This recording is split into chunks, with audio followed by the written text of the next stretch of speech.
Welcome to the Dr. Diane Show, where we explore revolutionary expansion of mind, body, and soul with me, Dr. Diane Hayden. With over 20 years of expertise as a mindset warrior, perspective shifter, and unshakable optimist, I am dedicated to helping you reach your wildest dreams in business, health, performance, and relationships. Learn about the power of thought and how it shapes your life to take risks, change careers, find love, go on adventures, and live passionately with me, Dr. Diane. Get ready for revolutionary ways of thinking, being, and creating an amazing life. The Dr. Diane Show starts now. Hi, everyone. I am Dr. Diane Hayden, and you are listening to the Dr. Diane Show on Transformation Talk Radio. Stay with us for the next hour, where we will explore revolutionary expansion of mind, body, and soul. Each time on the Dr. Diane Show, we have experts from around the country discussing cutting-edge topics on longevity medicine, natural health, mindset, and soul purpose to help you shift your perspective and become a mindset warrior like me. Today, I'm excited to welcome Dr. Jennifer Letitia. She originally was a medical doctor trained in plastic and reconstructive surgery and hand surgery, and then Dr. Letitia changed her medical focus to functional medicine. She found that conventional medicine does not always recognize or comprehensively address many health issues. As a functional medicine physician, she felt she could genuinely help people suffering from chronic and complex health issues and environmental toxicities such as heavy metals, Lyme disease, and mold. Many factors contribute to disease, and identifying and addressing these is imperative to regaining and optimizing health.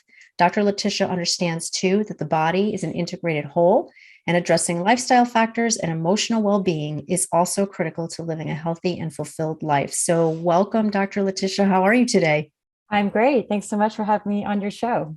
Awesome. So I usually like to start these by talking a little bit about, your background and your path and your journey, because I think it's really interesting for our listeners to hear what you're passionate about and where you came from. And when I got your bio, I was like, oh, wait, what? She's plastic surgery to functional medicine. That's pretty interesting. So let's start there. Like, tell us about what led you to make that jump.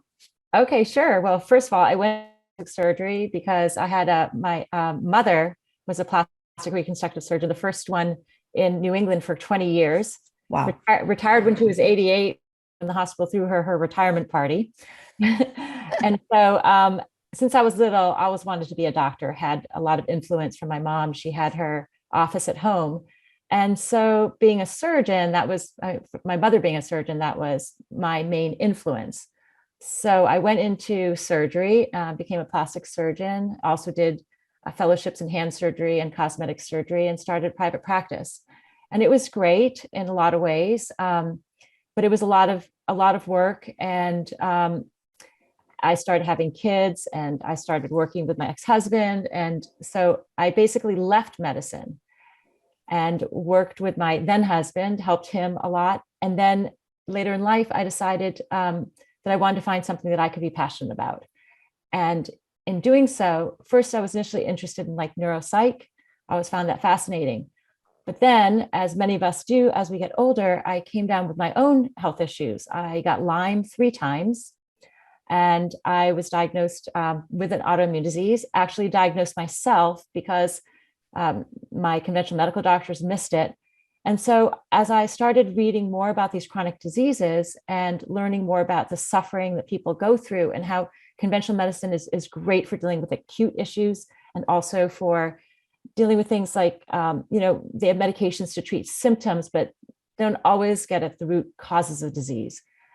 And so I started thinking this is a great need among people that I can help. With MD, I have a tremendous responsibility and ability to help people. So that's how I went into this field. That's amazing. Yeah. And like I said, I find so often that, we have some sort of trauma or health issue or whatever happened to us. And that, that leads us down this path of, most of the times we're figuring it out ourselves. Because like you said, a lot of conventional doctors just don't know even what kinds of things to test for to even try to figure out what, most of the issues are. So we end up doing our own research and find out that we're really passionate about this. And now you've turned it into, a new career, which is amazing. Yeah. And I have a tremendous amount of respect for doctors out there. They're working so hard and they know what they've been taught, they know what they do, but there's so much more out there that I've come across in the world of what's called integrative medicine, where you're bringing in some of the newer techniques that can really help people. And it's really no failing of the conventional medical doctors. They're doing what they know. What they do is really valuable to the medical community, but it's not always best suited to people with chronic diseases. They're used to treating symptoms where the underlying cause is still causing issues, causing inflammation, having the patient deteriorate over time. Yeah. And I agree. I mean, certainly I've been in natural medicine for years. I've had my magazines for 16, going on 16 years, and have never been one to want to bash traditional doctors, because I feel like their hands are tied. I mean, really, when they're kind of dictated now by how much time they can spend with a patient based on what insurance is going to allow or pay for, how do you even get anywhere close to figuring out what the root cause is when you have 10 minutes with a patient? It's just, you can't. So you do the best you can. You really can't. I mean, on my first patient visits are anywhere from 2 to 3 hours, usually about 2.5 hours, because there are just so many details to a person's life and so many issues that are going on. And to figure out what are the contributing factors takes a long time. And unfortunately, the whole insurance model of medicine these days, as you said, it only allows doctors like 10 minutes, maybe 15 minutes with the patient, enough time for them to basically renew patients' prescriptions, not actually figure out what is going on with them. Right. Or it's enough for a regular checkup if you're perfectly healthy, and then they could just check all the boxes. Okay, you're good. All right, see you next year. Right. And there's a place for that. Absolutely. But what I have learned is that so much, like a lot of the environment, a lot of stress, so many issues tend to eat away at health, and lab values that you get from your general workup will only show things once you're at the extreme ends of deterioration.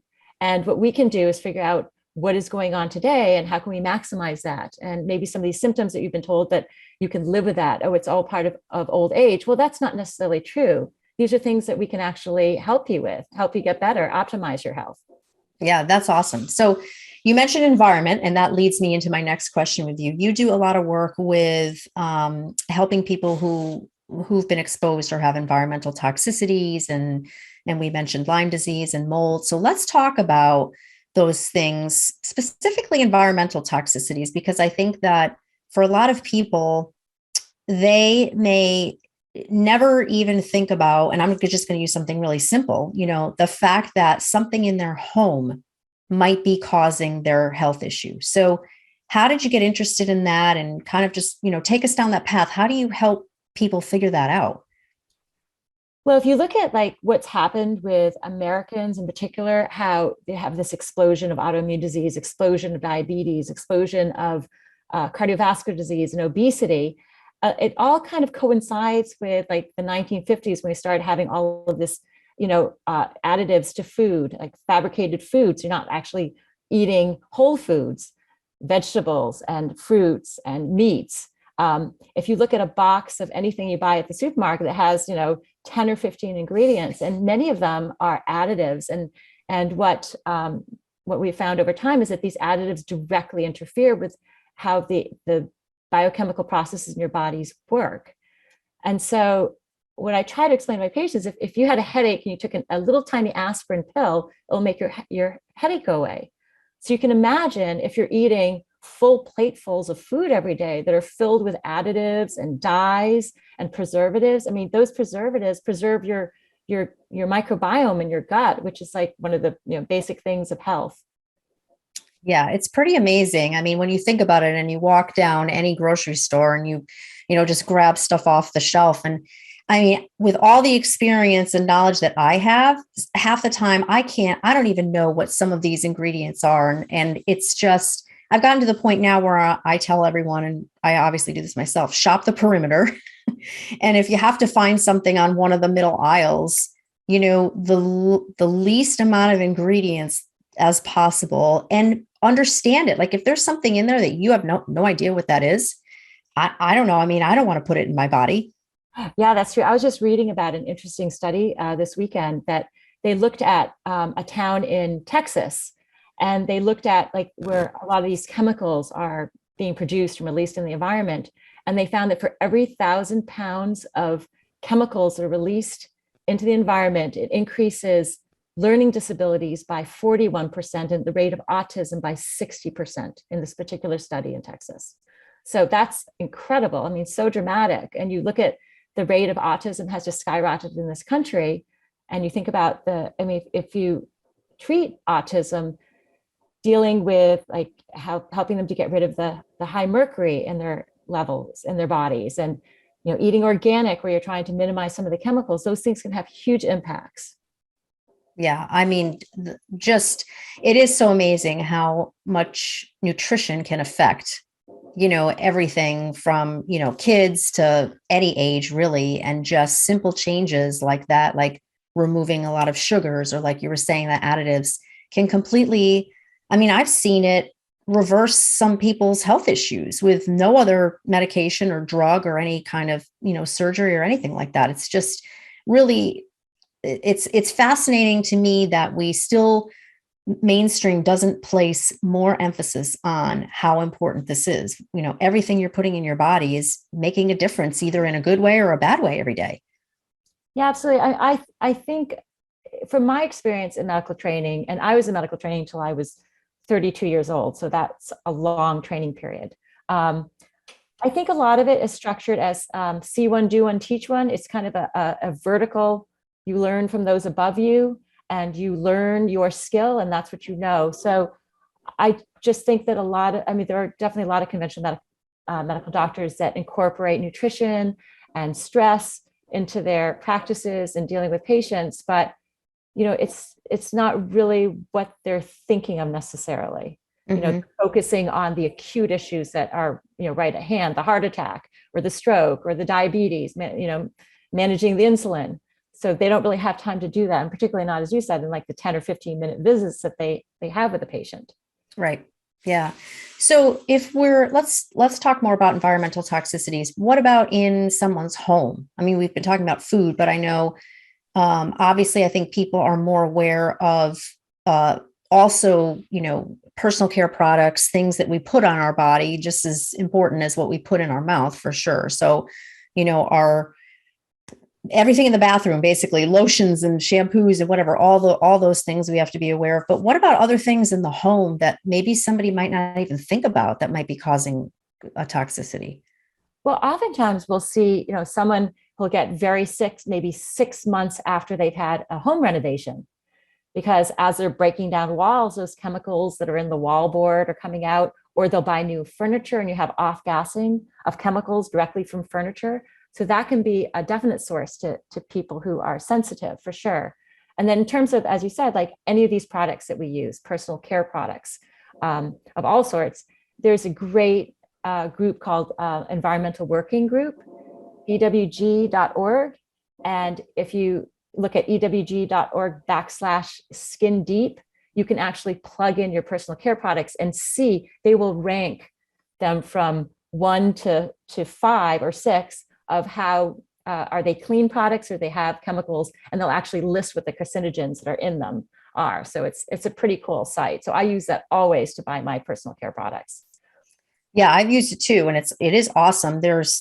I can count maybe a couple of times where I plug something in that they didn't have, in there already, in their database already. But yeah, it is pretty amazing. And it's a simple website that you could just have on your phone when you're shopping or whatever, and be able to put the name of this product in and see what they're ranking it as far as how, what level of toxins are in it, or, garbage ingredients, that kind of thing. Right. And absolutely, like anything that you can smell, like if it's perfume or a detergent, those smells are typically toxic. And patients who are sick, their systems are overwhelmed. They're very, very sensitive. They'll react. But other people who aren't as sensitive, it's still impacting their health. There's no question about it. These things are actually interfering with the basic physiological processes in the body. It's pretty amazing to look at. Yeah, totally. Definitely. I mean, I can tell you there's been some stores. I wouldn't say that I have a strong chemical sensitivity, but like I've been in a mall or something and I've walked by and I'm just going to name this particular store. I used to love the products. I don't buy them anymore, but Lush, it's like this bath and body kind of place. Oh my God, I have a headache just walking like 10 feet by the store because there's so much like perfumes and all kinds of stuff coming out of there for sure. It's crazy. But yeah, and I think we just need to be aware of that. Like, when you actually inhale something and you have a physical reaction like that, that should be telling you, that's probably not good for me because my body is reacting to it in that way. So Right. we're going to get into more of this fascinating stuff. You're listening to the Dr. Diane Show with me, Dr. Diane Hayden. We're going to take a quick break. When we come back, we'll explore more with Dr. Jennifer Letitia, MD, with the Center of Holistic Healthcare in Glastonbury, Connecticut. Stay tuned. We'll be right back.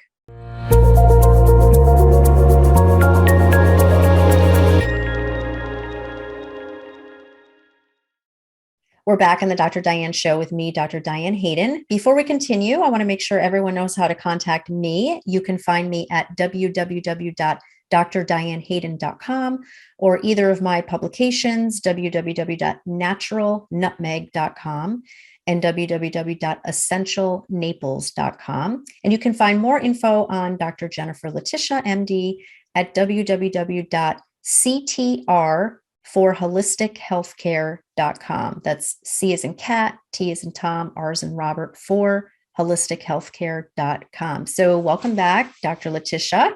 So we've been chatting a little bit about environmental toxicities. I want to make sure that we talk about mold and people's reactions to that, because I think I've known people who have had extreme health issues from having mold in their house. But I think sometimes it's overlooked completely, or people think, oh no, that couldn't be causing a health issue. It's just a little water damage.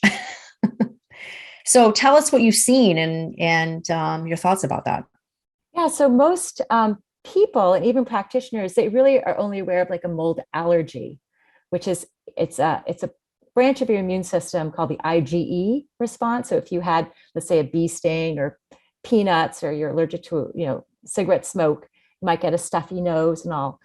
But what most people don't realize is that 24% of people, so that's like a quarter of the US population, cannot actually make antibodies to the toxins that mold produces, and therefore cannot bind them and get them out of the body. And so you can be exposed even when you're a child or a teenager. And then later in life, something will kick off an inflammatory response. Maybe you get mono, or maybe you have Lyme, or maybe your system is overwhelmed. And all of a sudden, what's called your innate immune system has nothing to do with exposure. It's just how you are genetically wired. It just ends up getting into this, creating this like overwhelming inflammatory response that can create multiple symptoms and affect multiple organs in the body. And this can underlie many people's health issues. So there are people who have had, let's say, Crohn's or inflammatory bowel disease for 20 years, and you get rid of the mold toxins and help the immune system to calm down, and it can resolve completely. And I was at a conference of practitioners working on mold, and two different practitioners had patients that had this blood dyscrasia, this blood cancer, that conventional medicine has no cure, and you basically have 6 months to maybe a year to move. And when they took the mold toxins out of these two patients' body, this blood cancer went into complete remission. Wow. That's wild. Yeah. And if you think about it, like, there's an estimate that 50% of US buildings have had water damage. And when you have water damage, that's basically water that seeps in, could be through a roof, or maybe standing water on a windowsill or in your bathroom, or a flood in the basement. If it's not, dried out within 48 hours to 72 hours, all of a sudden you can start developing different mold species, but also you get what are called inflammagens, which are basically like particles from, let's say, the wallboard that's been saturated, or different bits of organisms in the environment, and that kicks off this inflammatory response. And I'm just so surprised and wowed by the fact that so many of my patients that are ill have mold as one of their underlying factors. Well, when we think about where we live, right? So we're in New England, Connecticut, and like just think about how many people probably live in a house that's at least 50 years old, maybe older, could be 100 years old, right? I mean, so there's a lot of older construction, I think, and many different families, let's say, that have lived in these different homes. And who knows, half the time they don't even disclose stuff, or maybe the family didn't even know that there was a mold issue. Although now I think with your home inspection, there is a test that most places either do or you can request to have that done. But I think what's scary about this is that it's not something you see, right? Like, or even smell or to my knowledge, right? Like it could just be in the house and you'd have no idea. Right. So, I mean, sensitive people can oftentimes smell a mustiness, but a lot of people can't. And so, and there's also a lot of denial. I mean, if you have mold in your home, it can get into anything that's permeable. It can get into your curtains and into your couches. And so part of remediating oftentimes for someone who's sensitive means getting rid of a lot of your possessions or cleaning them in a very labor intensive way. So it is hard. And, you talk about the testing. The air testing that a lot of these companies do that come in, the pores of the capture net are too big that they don't often catch the particles that will make people sick. And so oftentimes people can be, even if they've been told they have a mold issue or they've had a flood, and they'll get somebody to come in and the testing isn't accurate enough to test what's actually making people sick. Yeah. Well, that doesn't surprise me.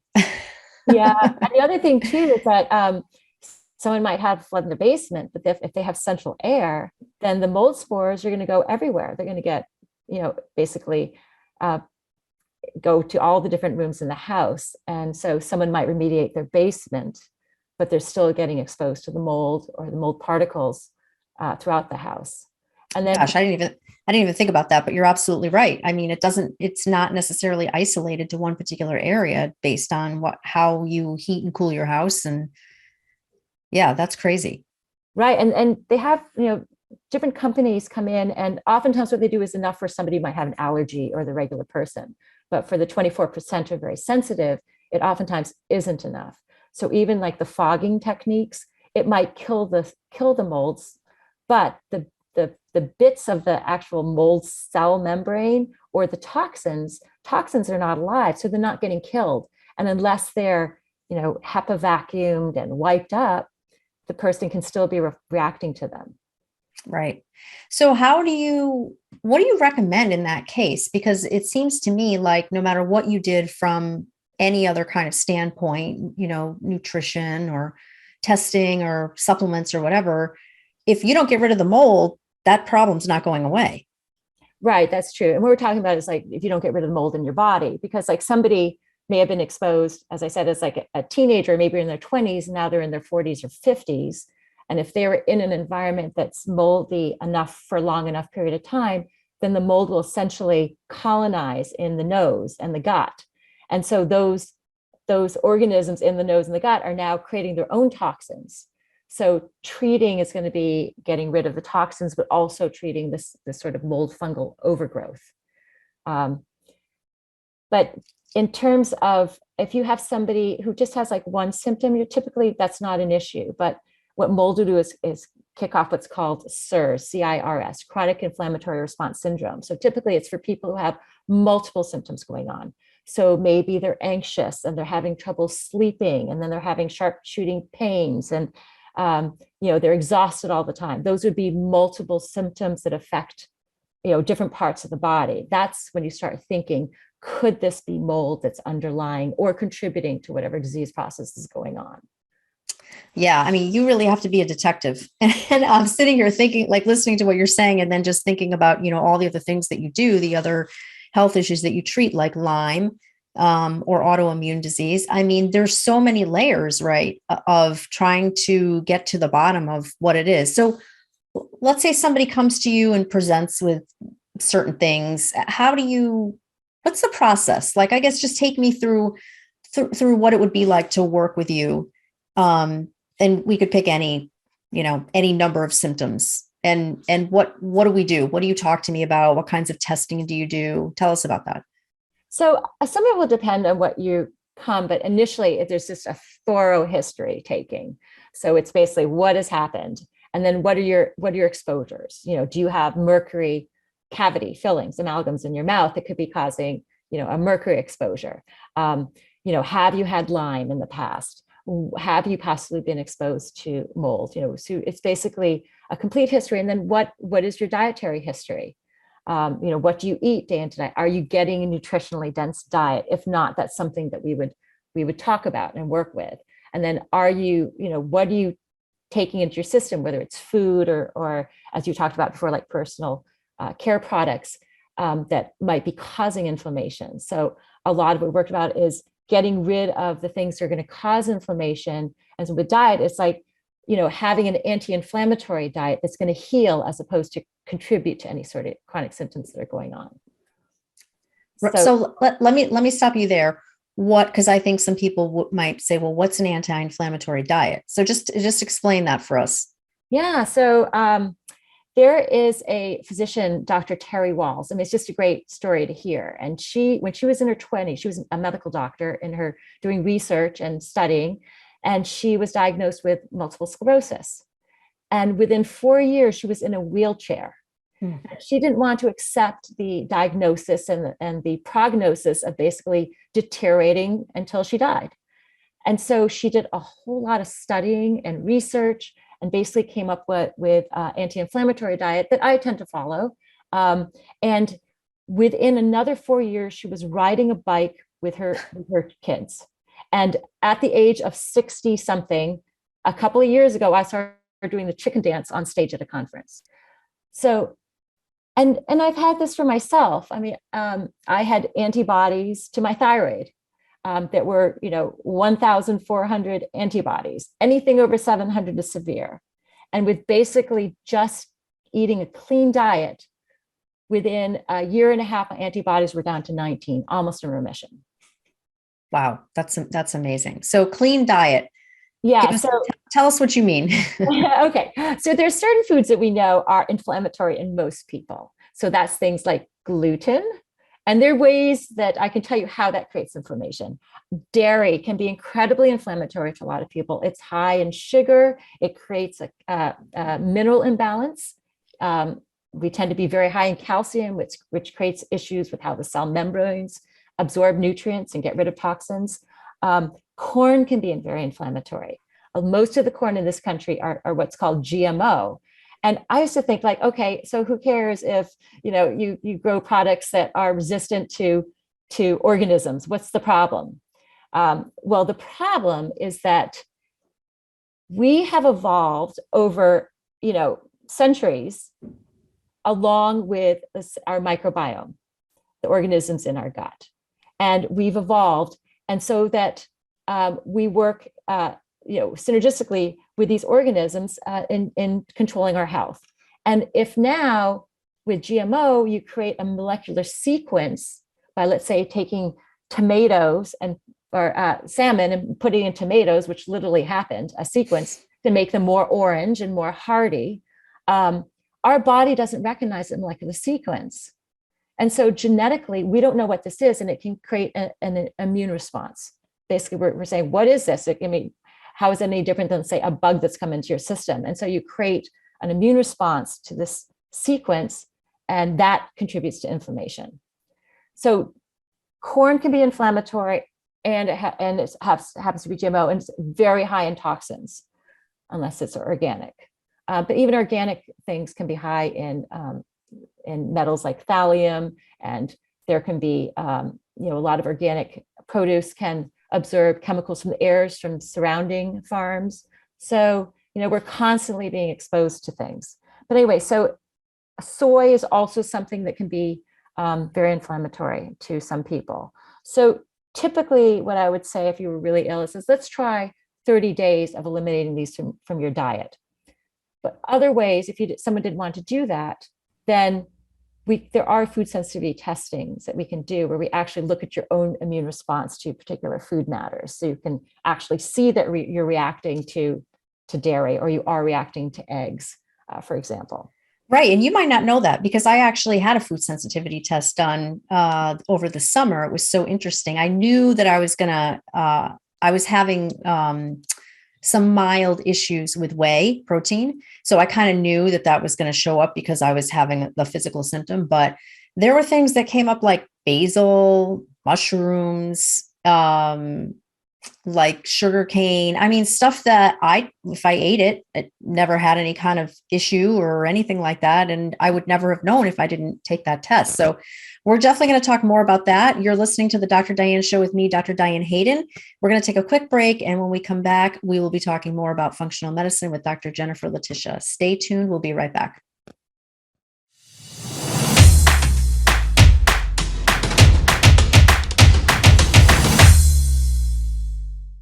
We're back on the Dr. Diane Show with me, Dr. Diane Hayden.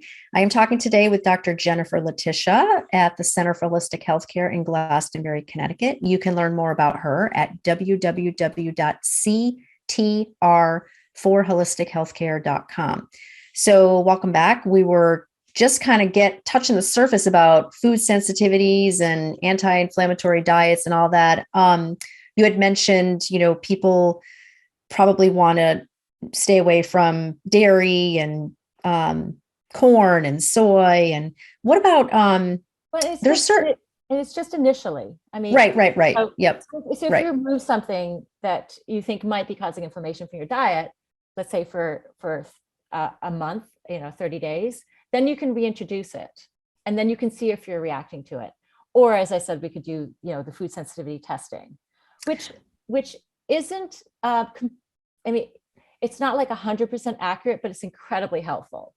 Like I remember, a few years ago, before I came into the functional medicine world, and I was doing what, America says is healthy. And I was cooking egg whites in coconut oil. And I was so exhausted that I would have to lie down at about 4:00 in the afternoon. I could barely make it to 10 p.m. at night. I had 3 kids, and it was like, this is ridiculous. And I became aware of food sensitivity testing. And sure enough, I was reacting to eggs and coconut. And I eliminated from my diet. And within a few weeks, I was back to my regular energy level and I wasn't exhausted. So that's just like the power of food, and also the benefit of doing something like food sensitivity testing, or what we call an elimination diet. Right. It's what's interesting to me is that it could also be a food that we were talking about, corn is typically GMO and has a lot of, toxins and things like that in it. But it could be a food that there's really nothing wrong with, like a good food, like eggs. But if you continue, what happened to me was I was having protein shakes every morning for like 6 months, maybe even longer than that. Probably was 2 years now that I think about it. And sure enough, I think sometimes people can be totally fine eating the same kind of food, and other people are going to develop a sensitivity to it just because they're introducing it too much, I think. So yes. So I basically have been off it. Now I've tried, I went to egg protein instead of whey protein, and totally fine with that.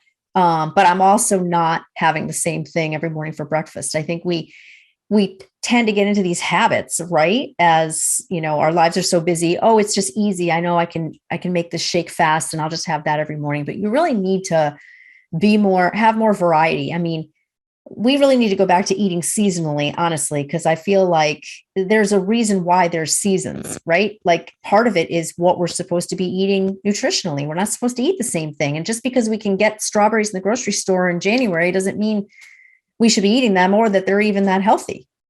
That's true. I mean, a lot of the fruit that we get has been, grown in Latin America or in California, and then shipped to us in the East Coast, and they're picked when they're not even ripe, and then sometimes they're sprayed with chemicals to help them ripe or time ripe. But they're therefore actually things like that can make them like really high in lectins, which some people heard about, that can be inflammatory to some people. But yeah, I mean, one of the reasons why people develop food sensitivities is it has to do with the of your gut lining. So there's the term intestinal permeability, or the layman's term leaky gut. So if you have an infection like yeast overgrowth, that can interfere with how this lining of your gut is. It becomes more permeable, like a sieve. And things like gluten will actually hold open the spaces between the cells longer. And so bits and pieces of undigested food, or like, macromolecules that are not completely broken down into amino acids yet, will go into your system. And then your body correctly says, hey, what are you doing in here? You shouldn't be in here, and mounts an immune response. And that immune response is now going to create inflammation, but also you can have things like what's called molecular mimicry, whereas like people who have something called Hashimoto's thyroiditis, it's the most common autoimmune issue that's going on in women, causing hypothyroidism. Basically, if you have gluten, there's a molecular sequence that looks just like your thyroid cell. So you eat gluten, you're also killing off your thyroid. And your thyroid is super important for things like your mental health and your metabolism and sleeping and your gut health. So you get this sort of molecular mimicry that can occur, and that can set you up for autoimmune diseases and other inflammation. It is pretty amazing. I mean, I'm sure that most people didn't even realize that the intestine can be permeable, that things could actually be getting through. Like, I remember the first time I heard that, I was like, what? How is that possible? That can't be possible. But yeah, and then the cascade of events that can happen from there, is just crazy. Right, and variety is good. We want more variety for our microbiome. More variety in what we take in terms of food will create a more diverse microbiome, and that tends to be associated with better health. But just in terms of the food sensitivity testing, because you tested against something, let's say 6 months or a year ago, doesn't mean that you're still sensitive to them. The antibodies that cause delayed food sensitivities, which are IgG antibodies, they tend to live about 6 to 8 weeks. So typically we'll say, stay away from that food for like 3 months, and then let's reintroduce it and see if you're doing okay. And oftentimes you can start eating those foods again. Right. Although sometimes I've heard of people that just can't ever eat whatever that might be, that offending food again. And you know what? I feel like that's okay. I mean, I think we get very attached to the things that we like. And it's almost like, oh, I have to have that, whatever it might be, gluten bread or a pasta, or in my case, whey protein or whatever. But I think when it was explained to me, when I really understood what's happening when you ingest this and your body still is reacting to it and all the things that can happen, then is it really worth it? Like, I think I could give that up. And I think I'll be fine if I can't have that again. Yeah, and you find over time that you don't really miss it. You might remember that you liked it, but you don't have that craving for it. And as you get healthier, with like fewer carbohydrates and fewer sugar substances, you tend to crave the healthier things. You tend to crave vegetables, crave salads, crave foods. It's really amazing the way that happens. Yeah. Well, I mean, the body's intelligent, right? So it's telling you what it likes and what it doesn't like. And I absolutely, was never a big sugar eater ever, but even the things that I have cut out in the last 4 or 5 years. Yeah. Now, if I have something that has sugar in it, it's so sickeningly sweet to me. I'm like, oh God, I don't even like, why did I like that? Yeah, absolutely. Not that good. Right. So getting back to how I would deal with a patient. So most people are very stressed. Some they're just stressed because they're dealing with a medical issue, but we have so much stress in our lives. And so a big component to health is trying to figure out like, what is your stress response? So we can actually measure your cortisol, how that goes up, and where it is compared to normal. And then we can measure your other hormones like DHEA or progesterone, estrogen, testosterone. So if you're very stressed, your cortisol is your cortisol's high. It's basically to interfere with how your thyroid works. So how your metabolism is. It's going to interfere with how your other hormones are. And so by directly measuring this, we can support your body. We can support your cortisol response by either giving you more DHEA or giving you something to bring your cortisol down. So that's an example of one of the tests I would do. Yeah, I'm glad you mentioned that, because I think that most people probably don't make that connection, that stress can be related to why you're having trouble losing weight, or even with a health issue. Like, I don't think we think about the fact like, oh, I'm doing everything right. I'm exercising, I'm eating right. Why am I not losing weight? Why am I still having these problems? And like you said, if your cortisol levels are off the charts and you're constantly stressed out, your body's in this constant state of stress. Think about that. Almost like think of it like in a primitive way. Your body's going to want to hang on to the fat because it's thinking, oh, I'm in this constant fight or flight mode. I need to conserve all of my energy. It's like where really you're just sitting at your desk arguing with a staff member, right? But it's still stress. Right. Yeah. I mean, whether it's perceived stress, real stress, good stress, or bad stress, our body reacts similarly. So that's really interesting. So if our cortisol goes up, not only is it going to directly interfere with our hormones, whether that be our sex hormones or our thyroid hormone, but also cortisol is catabolic. So if you're going to run from that tiger, it wants to break down energy really quickly. So what does it reach at? Well, lean muscle mass is very easy to break down. And then the lining of your stomach, lining of your intestines, not your stomach, but your intestines. So that's going to create intestinal permeability. And the other thing that does is it directly interferes with something called SIGA, or secretory immunoglobulin A, which is your first immune response in your gut. So, we're constantly taking things in, bits of bacteria, viruses, whatever. And so we have this SIGA that is going to help fight infection before it actually gets into our system or passes through our system. And that is directly impacted. So now we're set up with our immune system is suppressed. So now we're going to get sick more often. And then we're going to overwhelm our intestines, and things are going to, because our intestinal lining is now leaky, because the lining of the intestines is also a really good source of quick energy. So that'll break down. Now our liver is going to get overloaded with immune complexes and toxins. And so things seem to compound on each other. And people who have trouble sleeping, sometimes it's because their cortisol is super high at 11 o'clock at night. So cortisol directly is like an inverse of melatonin, which is like the hormone to help you to sleep. And so if your cortisol is really high, how can you fall asleep if you're in this like wired and tired state? So helping to support your body in its cortisol response, and also helping to bring the cortisol down to a normal level, will help with sleep. It'll help with your metabolism. It'll help with your hormone production. And so this is a really critical part. And then it's not just dealing with it chemically, it's helping patients to figure out, what are some things they can do to manage their stress emotionally, like breath work or meditation, for example. Yeah, I think that's more important now than ever. I mean, I'm constantly saying to people, massage is not a luxury.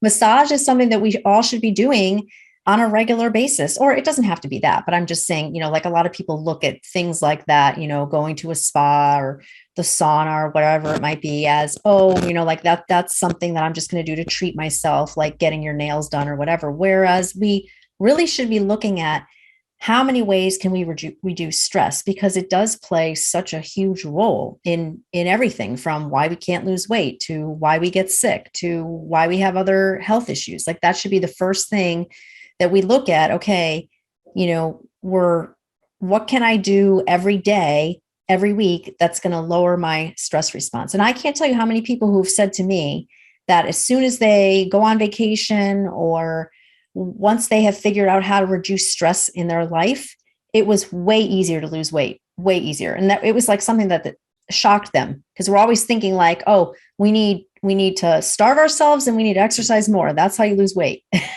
Yeah, And no, you're right. yep.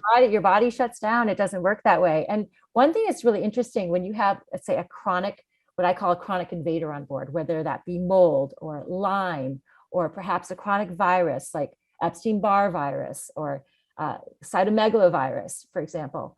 What happens is your cells go into something called a cell danger response, where they literally shut down.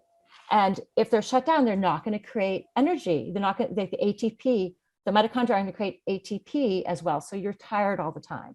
You're not going to detox as well. So you're going to hold on to more toxins, and therefore you're going to get higher in mercury and lead and some of these chemicals that we're exposed to in the environment. And so a critical component in dealing with patients, for example, with mold, because typically you've been exposed to mold for a long time, is to deal with this cell danger response.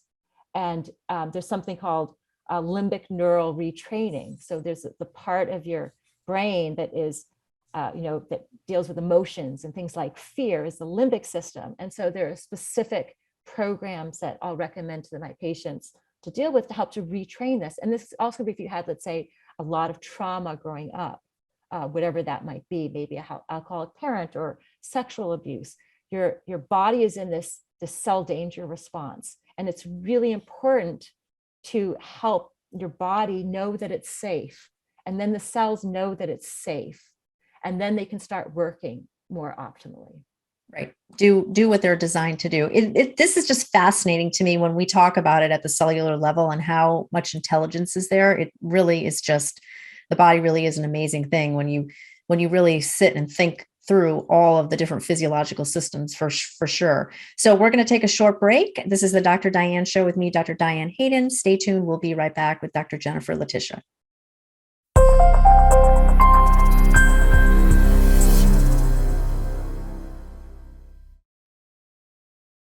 We're back on the Dr. Diane Show with me, Dr. Diane Hayden. I am talking today to Dr. Jennifer Letitia at the Center for Holistic Healthcare in Glastonbury, Connecticut. You can find more about her at www.ctr4holistichealthcare.com. So we've been talking about all the fascinating things that you do in terms of working with a patient who comes to you. We've talked about just about everything. We've talked about food. We've talked about stress reduction.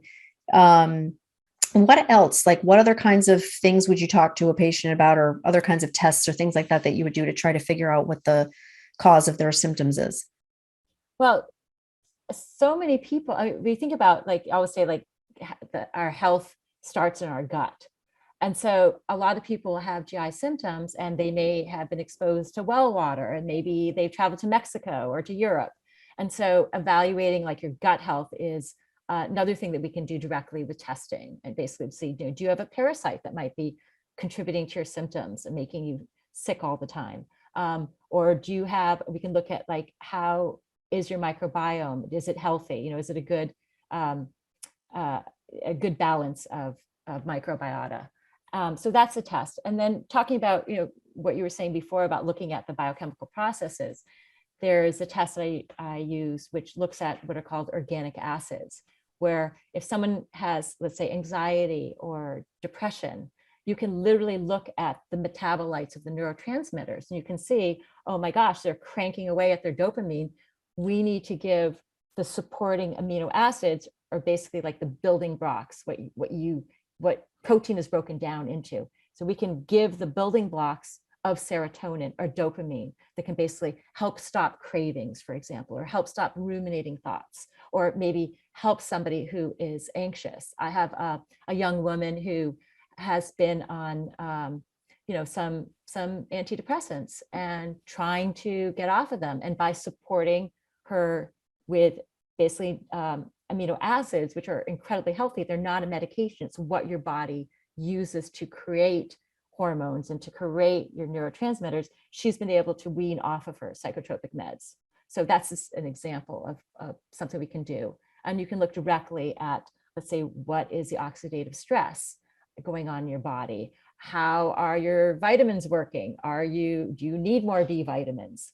So we can directly measure each person's basically amino acids and look at these different processes and tweak them directly over time. Yeah, I just want to point out again what you said about depression or anxiety and how that's related to gut health, because I think that's a connection that nobody puts together. And we could do a whole show on that for sure. But it is just amazing, like how connected that is, and figuring out, okay, that could be related to why you're even experiencing these symptoms. And that, to me, I feel like you don't need, drugs for that. You could do a lot with nutrition, I think, and supplements, like you just said. Yeah, absolutely. I mean, they found that even eliminating, let's say, gluten, which will help your gut health, has helped, OCD or depression, or it's helped autistic children. So it can be very powerful optimizing your gut health. Yeah, that's awesome. That's awesome. Any other tests, anything that we didn't talk about that you would choose? I know you do. Go ahead. Yeah, I mean, if you're going to look at, if you're going to say you're going to look at mold, so there's a screening test that you can do. It costs $10. I typically do it online. It goes towards research. But if I worry that someone has mold, then it's basically a urine test. So you can directly measure what are the urine toxins that are coming out of your body. And so again, that's like, rather than doing guesswork in helping somebody, you're actually looking at what is going on with that particular body and you're helping them directly. And then there are things like sometimes it's important to look at, let's say, are you high in mercury or lead? And basically anybody who's born before 1978 is high in lead. That's basically what they say. Lead and mercury have half-lives of 30 years. So they're going to stay in your tissues, not necessarily in your blood, but in your tissues. And so, and mercury is incredibly oxidative, meaning that it will create damage to your DNA, which can set you up for all sorts of things. It creates inflammation. It creates neurosymptoms. Lead is one of the largest contributors to cardiovascular disease or small vessel disease in the legs. And so evaluating somebody's heavy metal status and then, if necessary, chelating to get these metals out of the body can be a huge contributor to health. Yeah, interesting that you mentioned changes to DNA too, because now that means that could affect your children and your grandchildren. And there's a whole field of study based on that, right? Like what your grandparents ate or what they were exposed to affects you and even your children. Yeah, they're absolutely seeing that, what's called epigenetic changes. It's like, how does environment change the way your genes are? And they're seeing that it will actually be transposed to like your grandchildren. Absolutely. I have a really interesting, quick little case study story on one of my college roommates. So she won't mind me telling this. It's not really personal, but it made me think about this because her father was a marathon runner and he ran, gosh, I don't even know how many miles a day from the time he was probably like, I'm going to say 20. And he just passed away at, I don't know, 88 or so a year or two ago. And he was running right up until, I'm going to say, like a couple of years before he got ill. So 60 years of running, let's say, but not even taking that into consideration. Let's just look at the amount of time that he was running between when he started and when he had my friend. She had these horrible knee issues. She is 53 years old and she literally had a double knee replacement this year.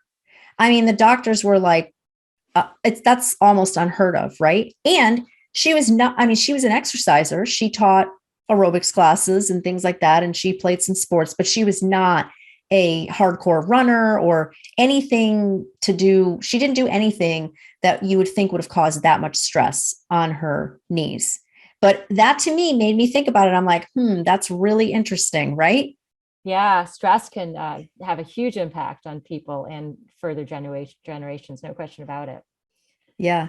Yeah. So things to think about, right? I mean, we all say like, well, you want to be healthy, when if you're thinking about having a family, obviously during the time that you're pregnant, all of that. But this is a whole nother level of thinking about how it's going to affect your future generations. Absolutely. And then, getting back to like tests, I mean, a lot of people, we live in an area that's endemic with Lyme and ticks. And most people will see their doctors and then they'll get a Quest or a LabCorp test, which are typically miss 50% of Lyme cases. So patients are told they don't have Lyme, and then they go on to continue to suffer years, months and years down the road. And so I'll use like specialty labs to basically increase the rate of diagnosis from like 50% accuracy to like 95% accuracy. Yeah, that's scary, I think, because it's like, there are so many, if you don't catch Lyme right in the beginning, there are so many issues with that and co-infections and everything. It's like the fact that these tests are false negative or, are like, gosh, it's and sometimes you don't even know, you don't see that you have any kind of like bullseye. You don't see that, you don't have that. Doesn't mean that you don't have Lyme. Right. And studies have shown that people who are treated with, let's say it is caught early and they're treated with 3 weeks of doxycycline, which is like the first line drug, 20% will go on to have chronic Lyme symptoms. 20%. So that's a huge number. So there are a lot of people out there that are not feeling well, and it could very well be Lyme, and definitely could be mold.